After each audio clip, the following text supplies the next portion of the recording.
তোমরা কেমন আছো? সবাই ভালো আছো তো? আগের দিন আমরা কোন জায়গায় শেষ করেছিলাম? চার্লসের সূত্র সেলসিয়াস স্কেল, মনে আছে তো? অর্থাৎ ডিগ্রি সেলসিয়াস স্কেলে চার্লসের সূত্র আমরা শেষ করেছিলাম। বলে গেছিলাম আজকে আমরা ওটা আসে না, যেটা আসে বা আসবে সেটা কি কেলভিন স্কেলে চার্লসের সূত্র বিবৃত এবং তার গাণিতিক ব্যাখ্যা। হয়তো মনে আছে কি আমরা আগের দিন দেখছিলাম, আমি বলছিলাম মনে হয় চার্লসের সূত্র বিবৃতি এবং ব্যাখ্যা আছে দুই পদ্ধতি, একটা ডিগ্রি সেলসিয়াস তাপমাত্রা আর একটা কেলভিন তাপমাত্রায়। আগের দিন আমরা শেষ করেছিলাম ডিগ্রি সেলসিয়াস তাপমাত্রা, আর আজকে আমরা দেখবো কেলভিন তাপমাত্রা। এই বলে দিয়েছিলাম ডিগ্রি সেলসিয়াস তাপমাত্রা ওইটা কিন্তু ওদিকে আসে না, আসবে না, আসবে কি কেলভিন তাপমাত্রা, সেটা আমরা এখন দেখবো। খুবই সহজ, আগের দিনটা যেটা বলতে এটা অত্যন্ত সহজ, একদম সহজ, দেখবো খুব ভালোই লাগবে, মজা লাগবে।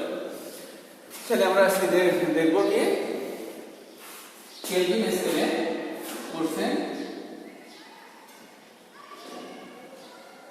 করছেন যে কেলভিন স্কেলে এই চার্লসের সূত্র বিবৃত ও ব্যাখ্যা। আমরা এটা দেখবো চার্লসের সূত্র কোন স্কেলে? কেলভিন স্কেলে। আমরা মানে আগের দিন এটাও বলে দিয়েছিলাম তাপমাত্রা প্রকাশের আন্তর্জাতিক একক, তাপমাত্রা প্রকাশের বিভিন্ন একক আছে, যেমন বলছিলাম ডিগ্রি ফারেনহাইট, ডিগ্রি সেলসিয়াস, আবার কেলভিনও। কেলভিনটা হচ্ছে তাপমাত্রা আন্তর্জাতিক একক। আমরা সেটাই দেখবো, সারা পৃথিবী যেটা তাপমাত্রা একক হিসেবে গ্রহণ করছে কেলভিন, আমরা সেই পদ্ধতি চার্লসের সূত্র বিবৃতি এবং ব্যাখ্যা দেখবো। দেখো আমরা নর্মালি কি জানি যে একটু ব্যতিক্রম ছাড়া যে কোনো পদার্থের আমরা যদি তাপমাত্রা বাড়াই তাহলে তার আয়তন বাড়ে, এটা কিন্তু স্বাভাবিক।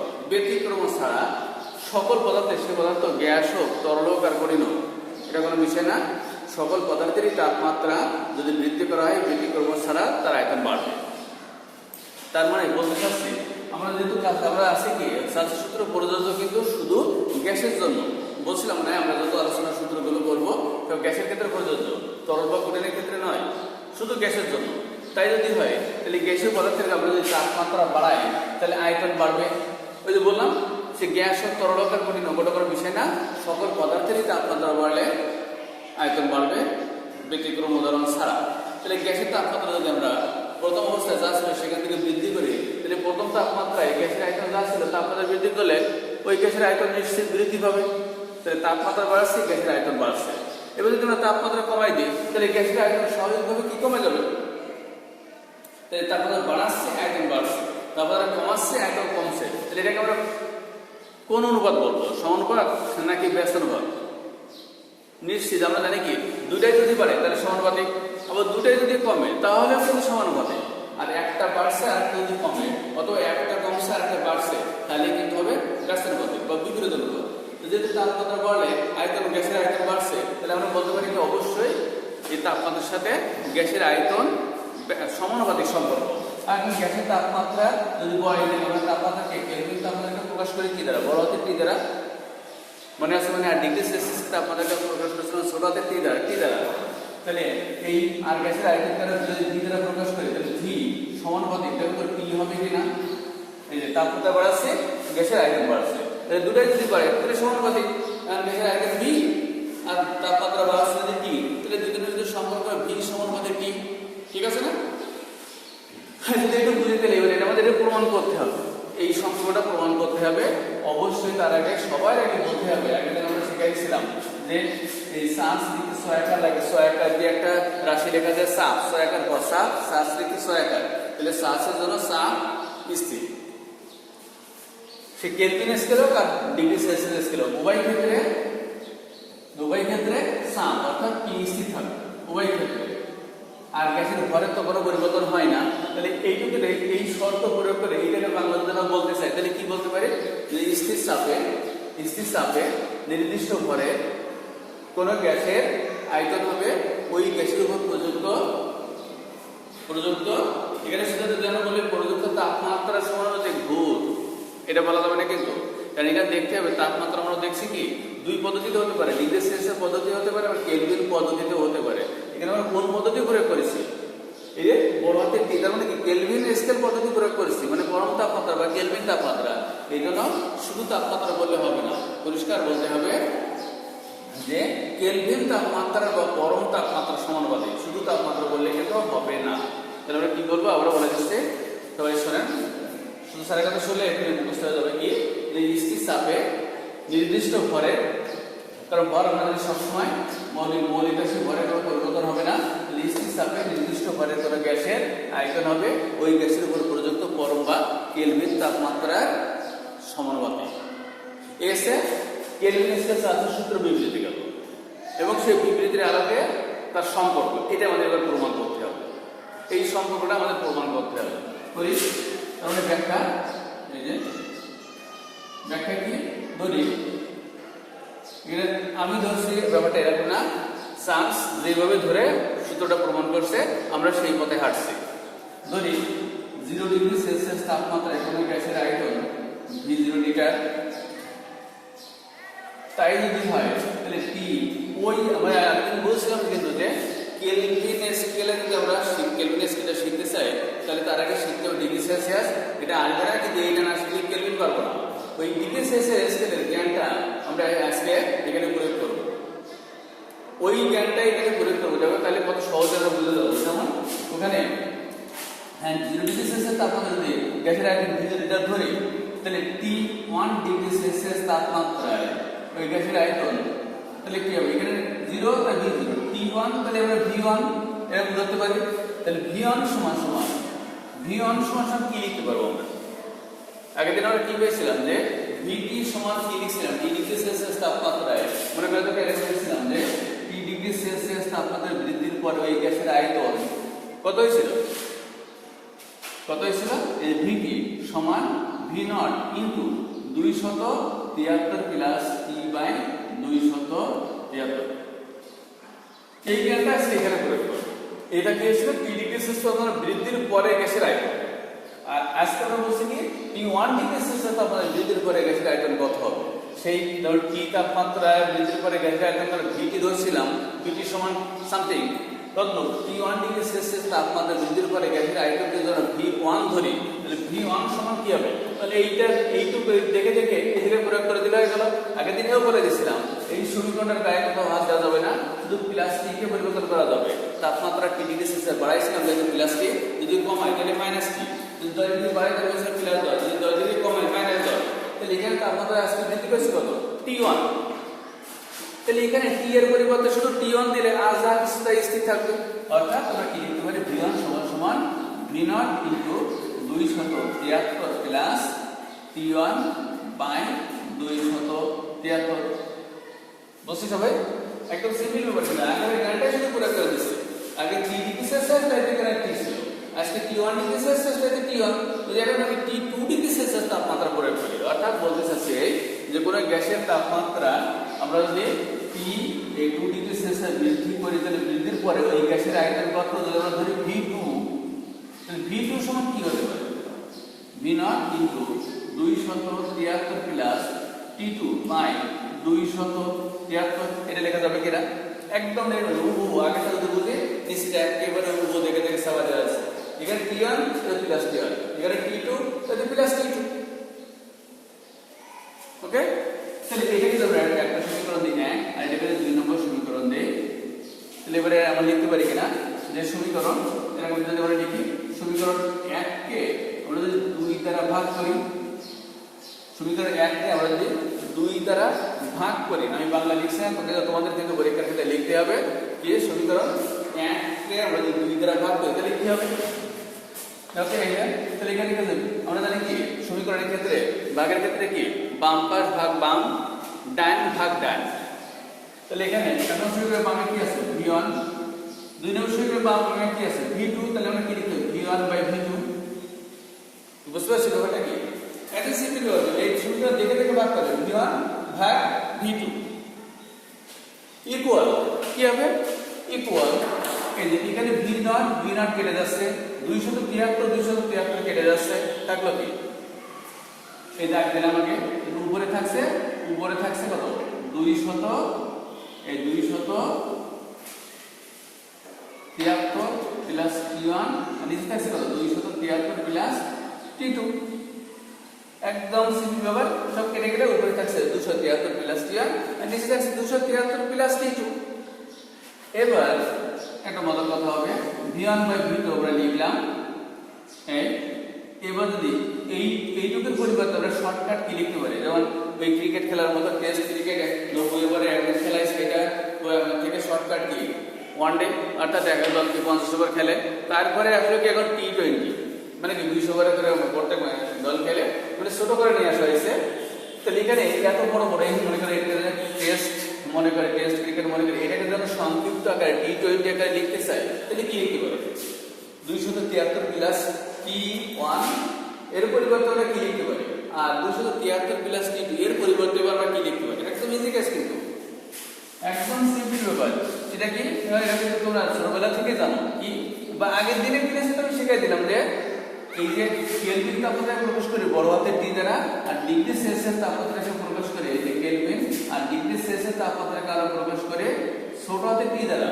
এই কেলভিন তাপমাত্রা ডিগ্রি সেলসিয়াস তাপমাত্রার ভিতরে একটা সম্পর্ক বদলে লিখছিলাম, মনে আছে কি লিখছিলাম? এরকম লিখছিলাম, দেখো যে টি সমান সমান 273 প্লাস 16টি, অর্থাৎ 1 কেলভিন, অর্থাৎ ডিগ্রি সেলসিয়াস তাপমাত্রার সঙ্গে 273 যোগ করলে যে তাপমাত্রা পাওয়া যাবে তাকে আমরা বলছিলাম কি কেলভিন তাপমাত্রা। মনে করেছি না যে যে কোনো ডিগ্রি সেলসিয়াস তাপমাত্রার সঙ্গে 273 যোগ করলে যে তাপমাত্রা পাওয়া যাবে তাকে আমরা বলবো কেলভিন তাপমাত্রা। এখানে দেখো তো কি আছে, এখানে 273 প্লাস টি এর পরিবর্তে কি লিখছি, শুধু টি, বড় হাতের টি, তার মানে বড় হাতের টি ইকুয়াল কি 273 প্লাস ছোট হাতের টি। তাহলে এখানে কি আছে 273 প্লাস টি1 ছোট হাতের টি1, তাহলে এটুকুর পরিবর্তে আমরা কি বড় হাতের টি1 লিখে দিতে পারি। এখানে টি প্লাস টি ছিল, তাহলে শুধু এখানে প্লাস টি আনতে এখানে টি1 লিখে দিলাম, তাহলে নিচে কি হবে দেখো একদম ইকুয়াল টি2।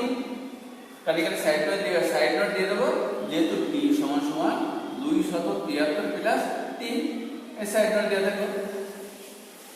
ওকে, এবার এটাকে আরেকটু সরল করি, v1 by T1 equal V2 by T2। দেখো এরকম লেখা যায় কিনা, পার্শ্ব পরিবর্তন করে এরকম লেখা যায় কিনা, যে এই V1 এখানে থাকলো, এই T1 আমরা জানি কি পার্শ্ব পরিবর্তন করলে যদি গুণ থাকে তাহলে সাইড চেঞ্জ করলে ভাগ হয়, আর যদি ভাগ থাকে তাহলে সাইড চেঞ্জ করলে কি হবে, গুণ হবে। তাহলে এখানে T1 ডান পাশে আছে গুণ আকারে আছে, এই যে বাম পাশে আসলে ভাগ হয়ে গেল, আর V2 বাম পাশে আছে ভাগ আকারে, এর ডান পাশে গেলে সে গুণ হয়ে গেল। এবার এইটুকু খেয়াল করতে হবে, এইটুকু আমি একটু পড়ি দেখা, এই পড়ার পরে একটা কৌশল আছে, এখান থেকে আমরা একটা নতুন জিনিস শুনে নেবো বা দেখে নেবো কি v1 by t1 equal v2 by t2। তাহলে এইভাবে যদি আমরা আরো লিখতাম তাহলে আসতো কি v3 বাই t3, তারপরে কি v4 বাই t4। তার মানে এটা কি ধারাবাহিকতা আসছে বা ধারা বা ক্রম আসছে। আমরা যখন বয়েলের সূত্র পড়ছিলাম তখন মনে করে দেখো এরকম যদি এরকম একটা ধারাবাহিকতা আসে, ধারা আসে, ক্রম আসে, তাহলে তার পরিবর্তনে কি লিখছিলাম যে এই যে v1 1 2 2 3 3 এরকম যদি কোন ধারাবাহিকতা এসে যায় তাহলে 1 2 3 4 আমরা যদি মুছে দিই বাদ দিই তাহলে যে রাশিটা থাকবে সে যে সমীকরণ থাকবে ওটাই হচ্ছে মূল সমীকরণ।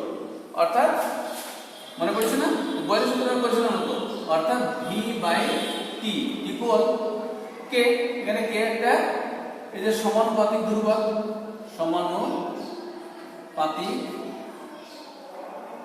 ধ্রুবক,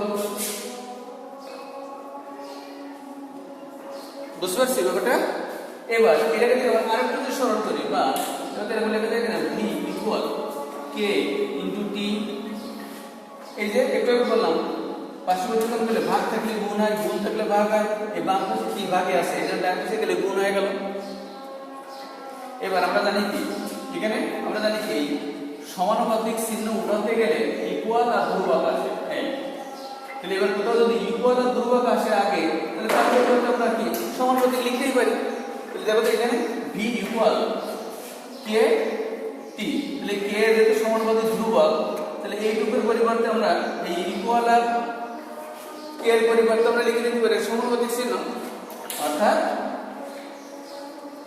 v সমানুপাতিক t কখন যখন p স্থির। তাহলে এই v সমানুপাতিক t এইটা ফার্স্টে আমরা লিখছিলাম যখন আমরা সূত্র বিবেচনা তাহলে আমরা প্রথমে যে সূত্র বিবৃত করে গাণিতিক সম্পর্ক দেখে শুরু করছিলাম, দেখো ফাইনালি সেই সম্পর্কটাই আমরা পেয়ে গেলাম। এটা হচ্ছে কেলভিন স্কেলে চার্লসের সূত্র বিবৃতি এবং তার গাণিতিক ব্যাখ্যা। আমি আবার বলে দিচ্ছি যে এটা বাংলা কি হবে, যে এই যে সূত্র বাংলাটা কি মানে আমরা সূত্রটা কিভাবে বর্ণনা করব, যে স্থির চাপে নির্দিষ্ট ভরে কোনো গ্যাসের আয়তন ওই গ্যাসের উপর প্রযুক্ত পরম বা কেলভিন তাপমাত্রার সমানুপাতিক। বুঝছে? গ্যাসের সূত্র আর এই তার গাণিতিক ব্যাখ্যা। এর ভিতরে যদি কারো কোনো সমস্যা থাকে বলা যাবে।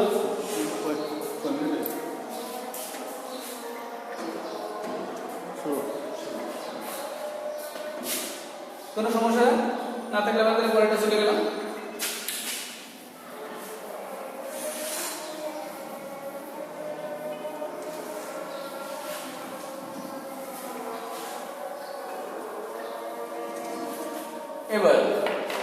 এবার একটা কোশ্চেন আমরা দেখতে যাচ্ছি, very important question, very important question. প্রায় বোর্ড পরীক্ষা এবং কলেজ পরীক্ষায় প্রায় আসে, এই জন্য আমরা এটা বেশি সিরিয়াসলি দেখবো। আমরা কিন্তু ইতিমধ্যে দুইটা সূত্র দেখে ফেলেছি, একটা হচ্ছে বয়েলের সূত্র আর একটা হচ্ছে চার্লসের সূত্র। তাহলে বয়েলের সূত্র থেকে আমরা এই যে বয়েলের সূত্র থেকে আমরা গাণিতিক সম্পর্কটা কি লিখছিলাম, এটা হলো কিনা p সমানুপাতিক 1/p কখন, যখন t স্থির। এর সম্পর্ক লিখছিলাম যে বয়েলের সূত্রের মনে পড়ে কিনা, যে স্থির তাপমাত্রায় নির্দিষ্ট ভরের কোনো গ্যাসের আয়তন হবে ওই গ্যাসের উপর প্রযুক্ত চাপের ব্যস্তানুপাতিক। তাহলে কোশ্চেনটা হচ্ছে কি, কোশ্চেনটা লিখে দিচ্ছি বয়েল ও চার্লসের সূত্রের সমন্বয় সমীকরণ। বয়েল ও চার্লসের সূত্রের সমন্বয় সমীকরণ। তাহলে কয়জন? দুইজন, একজন বয়েল একজন চার্লস। তাহলে এই যে প্রশ্নের উত্তরটা এভাবে লিখতে হবে, যে কয়জন বিজ্ঞানীর সূত্রের সমন্বয় করতে বলবে প্রথমে সেই কয়জন বিজ্ঞানীর সূত্রটাকে বিবৃত করব, তারপরে এই সম্পর্ক দেখব। আগে কিন্তু এটা না, আগে সূত্র এখানে বলবো তারপরে এই সম্পর্কটা লিখবো। এখানে একটা যদি মনে রাখতে, এখানে কিন্তু সমাধান করা যাবে না, এই সম্পর্ক আকারে রেখে দিতে হবে। কারণ সমাধান করলে সমন্বয় করা যাবে না, সমাধান করলে সরল করা যাবে কিন্তু সমন্বয় করা যাবে না, এই জন্য সম্পর্ক আকারে রেখে দেবো। এইটাকে আমরা কি আবার সরল করা দিচ্ছি, কি বলছিলাম যে স্থির তাপমাত্রায় নির্দিষ্ট ভরের কোনো গ্যাসের আয়তন হবে ওই গ্যাসের উপর প্রযুক্ত পরম বা ওই গ্যাসের উপর প্রযুক্ত চাপের ব্যস্তানুপাতিক। এইটা কি সূত্র বলবো, ফার্স্টের সূত্র বললাম, তারপরে এই সম্পর্কটা লিখলাম বয়েলের সূত্র মতে। ওকে, এবার আরেকজনকে এই বয়েল ওকে চার্লস। তাহলে এবার চার্লসের সূত্র, এই চার্লসের সূত্র এখানে কি করবো, আগে চার্লসের সূত্র বিবৃত করবো। তারপরে এটা কোন স্কেলে, যা প্রশ্ন করতে পারো স্যার চার্লসের সূত্র তো দুইটা স্কেলে করলেন, ডিগ্রি সেলসিয়াস আর কেলভিন, তাহলে আমরা কোন স্কেলে করবো? আমি তো প্রথম দিনে বলে দিয়েছিলাম চার্লসের সূত্র ডিগ্রি সেলসিয়াস আসে না, আসবে না, ওইটা শুধু শেখার জন্য কেলভিন শেখা গেছে আর উপরে কাজ, তার মানে কেলভিনটা। তাহলে কেলভিন স্কেলে চার্লসের সূত্রে গাণিতিক সম্পর্ক কি ছিল, v সমানুপাতিক t কখন, যখন p স্থির। হ্যাঁ, তাহলে এবার আমরা আগে এখানে বিবৃত করবো কি, স্থির চাপে নির্দিষ্ট ভরের কোনো গ্যাসের এই যে আয়তন হবে ওই গ্যাসের উপযুক্ত পরম বা কেলভিন তাপমাত্রার সমানুপাতিক। এই দুটো সূত্র আগে কি বললাম, মানে সূত্র বিবৃত করলাম, তারপর তার গাণিতিক রূপটা সম্পর্কটা লিখলাম। এবার আমরা কি লিখছি, সমন্বয় করতে বলেছি। তাহলে এবার আমরা লিখব কি, বয়েল ও এই যে চার্লসের সূত্রকে সমন্বিত করে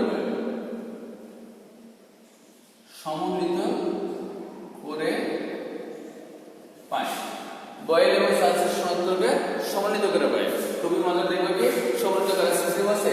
তোমার যা চাই যে কোনো একটা সূত্রকে স্থির রেখে আর একটা সূত্রকে তার উপরে বসাই দাও, যে কোনো একটা। তুমি বয়েল স্থির রেখে চার্লসেরটা তুলে ওর উপরে বসাই দাও, অথবা চার্লসের সূত্র স্থির রেখে তুমি ওইটার উপরে বয়েলের সূত্র বসাই দাও, তাহলে ব্যাপারটা কি আসছে, জাস্ট এরকম। দেখো এই বাম হাত স্থির রেখে এর উপরে আমরা ডান হাত বসাবো, অথবা ডান হাত স্থির রেখে এর উপরে আমরা বাম হাত বসাবো, ব্যাপারটা এরকম। তা যেটা যে কোনো একটা সূত্রকে স্থির রেখে বাকিটাকে ওইটার উপরে বসাই দাও, দিলে দেখো তো ভি এর সাথে ভি উভয় মিলে যাচ্ছে, তাহলে ভি ভি। এই সমানুপাতিক চিহ্নের সাথে এটাও মিলে যাচ্ছে। এবার এই পি আছে ভাগে, পি আছে নিচে, আর টি আছে উপরে, তো টি গুণ আকারে আছে আর পি ভাগ আকারে আছে। তাহলে এটাকে সরল করলে কি লিখে যাবে? উপরে যাবে টি, নিচে আসবে পি।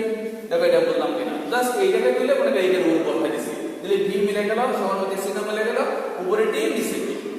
ঠিক আছে না? এবার এটাকে একটু সরল করলে হয়ে যাবে কি, এটাকে V equal K T by P, সাথে সাথে এখানে সাইড নোট দেবো, এখানে কে কি সমানুপাতিক ধ্রুবক। ধ্রুবক বলতে কিন্তু হবে না, অবশ্যই বলতে হবে সমানুপাতিক ধ্রুবক, কারণ বিভিন্ন প্রকার ধ্রুবক আছে তোমরা জানো। এবার এটাকে যখন আমরা সরল করে তাহলে কি লিখবে? পি ভি সমান কে টি। এটাকে আরো একটু সরল করে তাহলে কি লেখা যাবে? দেখো তো পি ভি, যেহেতু টি ডান পাশে গুণ আকারে আছে, তাহলে বাম পাশে আসলে কি ভাগ হবে? ইকুয়াল টু কে টি। এটা হচ্ছে বয়েল এবং চার্লসের সূত্রের সমন্বিত সমীকরণের গাণিতিক মূল রূপ।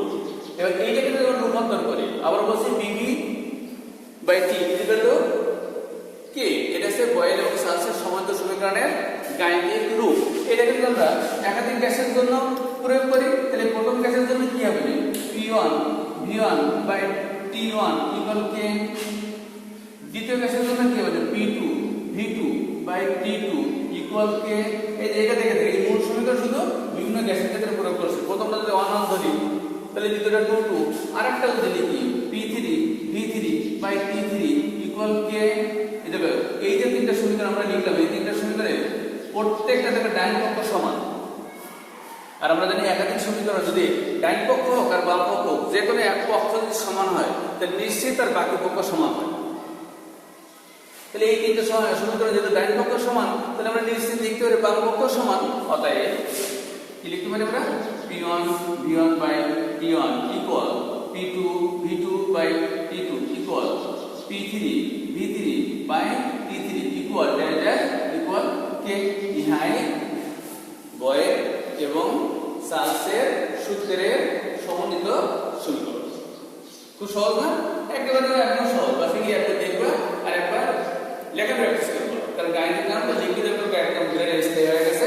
তারপরে যদি কোনো সমস্যা মনে করো, তাহলে স্যারের সাথে অনলাইনে যোগাযোগ করলে, স্যার যদি মনে থাকে অনলাইনে থাকে, সাথে সাথে তোমাদের সমস্যা সমাধান দেওয়ার চেষ্টা করবো। সবাই ভালো থাকে।